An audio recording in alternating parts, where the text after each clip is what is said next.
नमस्कार दोस्तों, स्वागत है आप सभी का आपके अपने YouTube channel GK search engine पर। तो दोस्तों, आज के इस वीडियो में हम बात करेंगे आरपीएससी ईओआरओ एग्ज़ाम से रिलेटेड 10 महत्वपूर्ण क्वेश्चन की। तो राजस्थान नगर पालिका अधिनियम 2009 से रिलेटेड 10 महत्वपूर्ण क्वेश्चन इस वीडियो में हम डिस्कस करने वाले हैं। उससे पहले जो लास्ट वीडियो में मैंने आपसे जो क्वेश्चन पूछा था वो था राजस्थान नगर पालिका सामान्य क्रय और अनुबंध नियम 1974 किसके द्वारा बनाए गए हैं। तो ये नियम राजस्थान सरकार के द्वारा बनाए गए हैं, यानी कि ए ऑप्शन यहाँ पर बिल्कुल सही था। जिन दोस्तों ने ए ऑप्शन कमेंट बॉक्स में सही जवाब दिया था उनको हार्दिक शुभकामनाएं। तो राजस्थान नगर पालिका सामान्य क्रय और अनुबंध नियम 1974 ये राजस्थान सरकार के द्वारा राजस्थान नगर पालिका अधिनियम 1959 का अधिनियम संख्या 38 की धारा 298 और 80 के साथ पठित धारा 297 के द्वारा प्रदत्त शक्तियों का प्रयोग करते हुए इसे बनाया गया था। तो चलिए शुरू करते हैं।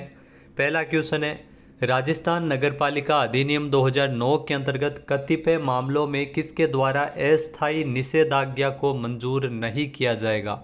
या दोस्तों, ये सिविल न्यायालय द्वारा मंजूर नहीं किया जाएगा। ए ऑप्शन यहाँ पर बिल्कुल सही है, ये दिया गया है धारा 305 के अंतर्गत। आइए जानते हैं इम्पोर्टेंट फैक्ट्स। तो राजस्थान नगरपालिका अधिनियम 2009 की धारा 305 जिसमें कतिपय मामलों में सिविल न्यायालय द्वारा अस्थायी निषेधाज्ञा का मंजूर नहीं किया जाना।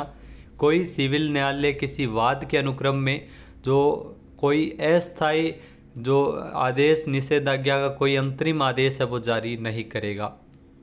नेक्स्ट है, असुमेलित विकल्प का चयन कीजिए। इसमें असुमेलित विकल्प का चयन करना है।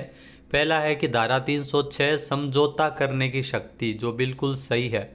फिर है धारा 308 नगरपालिक अभिलेखों को साबित करने की रीति। तो ये आपको बता दें कि धारा 308 में नहीं है, ये 307 में है, यानी अभी तक बी गलत है। फिर है धारा 298 नगरपालिका अभियोजित कर सकेगी। तो यहाँ पर 298 बिल्कुल सही दिया गया है, यानी कि इसमें बी ऑप्शन है वो गलत असुमेलित है। तो 308 जिसमें दस्तावेज प्रस्तुत करने के लिए नगरपालिका के कर्मचारियों को समन करने पर निर्बंधन से संबंधित महत्वपूर्ण प्रावधान है। आइए जानते हैं इम्पोर्टेंट फैक्ट्स। तो धारा 306 समझौता करने की शक्ति, धारा 307 नगरपालिक अभिलेखों को साबित करने की रीति, धारा 308 जिसमें दस्तावेज प्रस्तुत करने के लिए नगरपालिका के कर्मचारियों को समन न करने पर निर्बंधन, धारा 298 नगरपालिका अभियोजित कर सकेगी। नेक्स्ट है, राजस्थान नगरपालिका समितियों की शक्तियां, कर्तव्य और कृत्य नियम 2009 में वर्णित परिभाषाओं के अनुसार समिति निम्नलिखित में से किससे अभिप्रेत है। तो समिति की अगर बात करें तो ये राजस्थान नगरपालिका अधिनियम 2009 की धारा 55 के अधीन नगरपालिका द्वारा गठित समिति से तात्पर्य है, यानी कि बी ऑप्शन यहाँ पर बिल्कुल सही है। आइए जानते हैं इम्पोर्टेंट फैक्ट्स। तो राजस्थान नगरपालिका समितियों की शक्तियां, कर्तव्य और कृत्य नियम 2009 के नियम 2 में वर्णित परिभाषाएं, जहाँ इसमें नियम 2 में परिभाषाओं का वर्णन है और उसी परिभाषाओं में समिति से तात्पर्य राजस्थान नगरपालिका अधिनियम 2009 की धारा 55 के अधीन नगरपालिका द्वारा गठित समिति से अभिप्रेत है। नेक्स्ट है, राजस्थान नगरपालिका समितियों की शक्तियां, कर्तव्य और कृत्य नियम 2009 के अनुसार समितियां गठित की जाएगी। यहाँ दोस्तों, यहाँ से भी क्वेश्चन इस नियम से भी पूछे जा सकते हैं। तो समितियां है और नगरपालिका की साधारण बैठक में गठित की जाएगी, यानी कि ए ऑप्शन इस क्वेश्चन का बिल्कुल सही हो जाएगा। आइए जानते हैं इम्पोर्टेंट फैक्ट्स। तो राजस्थान नगरपालिका समितियों की शक्तियां, कर्तव्य और कृत्य नियम 2009 के नियम 3 के अनुसार नगरपालिका की समितियां नगरपालिका की सामान्य साधारण बैठक में ये समितियों का गठन किया जाएगा। अगला क्वेश्चन है, राजस्थान नगरपालिका अधिनियम 2009 की निम्नलिखित में से कौन सी धाराओं द्वारा प्रदत्त शक्तियों का प्रयोग करते हुए राज्य सरकार के द्वारा राजस्थान नगरपालिका समितियों की शक्तियां, कर्तव्य और कृत्य नियम 2009 बनाया है। तो ये ध्यान रखना, इसमें धारा 55, धारा 61 और धारा 337 का प्रयोग करते हुए यह बनाया गया है नियम, जिस नियम का नाम है राजस्थान नगरपालिका समितियों की शक्तियां, कर्तव्य और कृत्य नियम 2009, यानी कि सी ऑप्शन यहाँ पर बिल्कुल सही हो जाएगा। आइए जानते हैं इम्पोर्टेंट फैक्ट्स। तो राजस्थान नगरपालिका अधिनियम 2009 की अगर बात करें तो 2009 का अधिनियम संख्या 18, जिसकी धारा 55, धारा 61 के साथ पठित धारा 337 के अधीन प्रदत्त शक्तियों और इस निमित्त इसे समर्थ बनाने वाली सभी शक्तियों का प्रयोग करते हुए राज्य सरकार के द्वारा, ये ध्यान रखना, राज्य सरकार के द्वारा राजस्थान नगरपालिका समितियों की शक्तियां और कृत्य नियम 2009 है, ये बनाए गए हैं। नेक्स्ट है राजस्थान नगरपालिका कार्य संचालन नियम 2009 के अनुसार निम्नलिखित में से किसको यह अधिकार है कि वह नगरपालिका की बैठकों में से किसी व्यक्ति या व्यक्तियों की उपस्थिति को निर्बंधित कर सकता है। जी हाँ दोस्तों, ये अधिकार मुख्य नगरपालिका अधिकारी का होता है, यानी कि ए ऑप्शन यहाँ पर बिल्कुल सही हो जाएगा। ये दिया गया है नियम 3 के अंतर्गत। जी हाँ, राजस्थान नगरपालिका कार्य संचालन नियम 2009 के नियम 3 में ये अधिकार है मुख्य नगरपालिका अधिकारी का कि वह नगरपालिका की बैठकों में किसी व्यक्ति या व्यक्तियों की उपस्थिति निर्बंधित कर सकता है, किसी की उपस्थिति को रोक सकता है, आने से रोक सकता है। आइए जानते हैं इम्पोर्टेंट फैक्ट्स। तो राजस्थान नगरपालिका कार्य संचालन नियम 2009 के नियम 3 के अनुसार नगरपालिका की बैठकें साधारणतः जनता के लिए खुली होगी, किंतु मुख्य नगरपालिका अधिकारी किसी विशिष्ट बैठक या बैठक के किसी भाग में किसी भी व्यक्ति या व्यक्तियों की उपस्थिति निर्बंधित कर सकता है। अगला क्वेश्चन है राजस्थान नगरपालिका कार्य संचालन नियम 2009 के अनुसार नगरपालिका की किसी साधारण बैठक के आयोजन के संबंध में सामान्य सूचनाएं बैठक की तारीख से कितने दिन पूर्व देना आवश्यक होता है। तो इसमें ध्यान रखना 6 दिन पहले ये सूचनाएं देना आवश्यक होता है। बी ऑप्शन यहाँ पर बिल्कुल सही हो जाएगा। आइए जानते हैं इम्पोर्टेंट फैक्ट्स। तो राजस्थान नगरपालिका कार्य संचालन नियम 2009 के नियम 4 के अनुसार नगरपालिका की कोई सामान्य साधारण बैठक तब तक नहीं होगी जब तक कि बैठक के स्थान, तारीख और बैठक में किए जाने वाले कार्य की सूचना बैठक की तारीख से पूरे 6 दिन पूर्व नहीं दी जाए, यानी 6 दिन पूर्व सूचना देना आवश्यक है। अति आवश्यक एवं विशेष बैठक में यह सूचना 48 घंटे पूर्व दी जाती है और मुख्य नगरपालिका अधिकारी के द्वारा यह सूचना दी जाती है। नेक्स्ट क्वेश्चन है राजस्थान नगरपालिका कार्य संचालन नियम 2009 के प्रावधानों के अनुसार नियम 17 में किसका वर्णन किया गया है।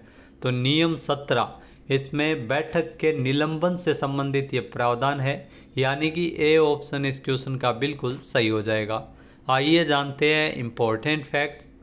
तो राजस्थान नगरपालिका कार्य संचालन नियम 2009 के नियम 17, इसमें पीठासीन अधिकारी नगरपालिका की बैठक में उत्पन्न होने वाली व्यवस्था को ध्यान में रखते हुए उसके द्वारा विनिश्चय किए गए किसी भी समय और तारीख तक किसी भी बैठक को निलंबित कर सकता है। तो ये अधिकार होता है जो पीठासीन अधिकारी का नियम 17 के अनुसार। नेक्स्ट क्वेश्चन है राजस्थान नगरपालिका कार्य संचालन नियम 2009 राजस्थान में कब प्रभावी हुआ था। तो यह नियम की अगर बात करें तो इस नियम को प्रभावी होने की जो दिनांक है वो 11 नवंबर 2009 है, यानी कि सी ऑप्शन इस क्वेश्चन का बिल्कुल सही है। 11 नवंबर 2009 से राजस्थान नगरपालिका कार्य संचालन नियम 2009 है वो राजस्थान में प्रभावी हुआ था। आइए जानते हैं इम्पोर्टेंट फैक्ट्स। तो राजस्थान नगरपालिका कार्य संचालन नियम 2009 राजस्थान में 11 नवंबर 2009 को राजपत्र में प्रकाशित हुआ और इसी दिन यह नियम प्रभावी भी हुआ था। नेक्स्ट है नगरपालिका बैठक में कोई भी निर्णय सभी उपस्थित सदस्यों के एकमत या बहुमत के आधार पर लिया जाएगा। राजस्थान नगरपालिका कार्य संचालन नियम 2009 से संबंधित नियम इसमें कौन सा है। तो कोई भी निर्णय एकमत या बहुमत के आधार पर लिया जाएगा। यह नियम 9 के तहत, या नियम 9 के तहत यह वर्णन किया गया है, यानी कि सी ऑप्शन यहाँ पर बिल्कुल सही है। आइए जानते हैं इम्पोर्टेंट फैक्ट्स। तो राजस्थान नगरपालिका कार्य संचालन नियम 2009 में नियम 9, इस 9 में दिया गया है विनिश्चय, यानी नगरपालिका के समक्ष कोई भी बैठक में विचारार्थ रखे गए समस्त संकल्प और मामले बैठक में उपस्थित तथा मत देने का अधिकार रखने वाले सदस्यों के एकमत से या बहुमत के द्वारा विनिश्चय किए जाएंगे और मतों के समान रहने, यानी वोट अगर बराबर हो जाए तो ऐसे मामले में पीठासीन प्राधिकारी अपना मत या फिर वोट देगा। तो ये विनिश्चय से संबंधित नियम है, जो नियम 9 के अकॉर्डिंग। अब बात करते हैं आज के हमारे क्विज के, जिसका आंसर आप सभी को कमेंट बॉक्स में देना है।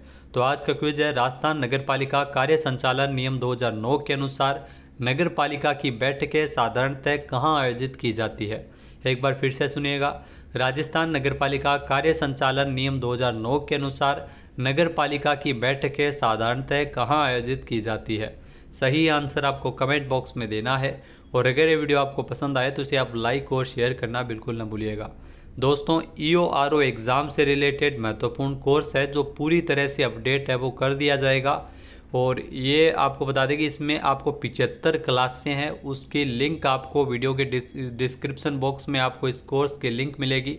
अब इस कोर्स में मिलेगा क्या, ये मैं आपको बता देता हूँ कि 600 से ज़्यादा क्वेश्चन राजस्थान करंट अफेयर्स के व्याख्या सहित मिलेंगे, प्लस आपको 600 क्वेश्चन है वो EORO एग्ज़ाम से रिलेटेड, जो राजस्थान नगर पालिका अधिनियम से रिलेटेड महत्वपूर्ण 600 क्वेश्चन आपको व्याख्या सहित मिल जाएंगे इसी कोर्स के माध्यम से।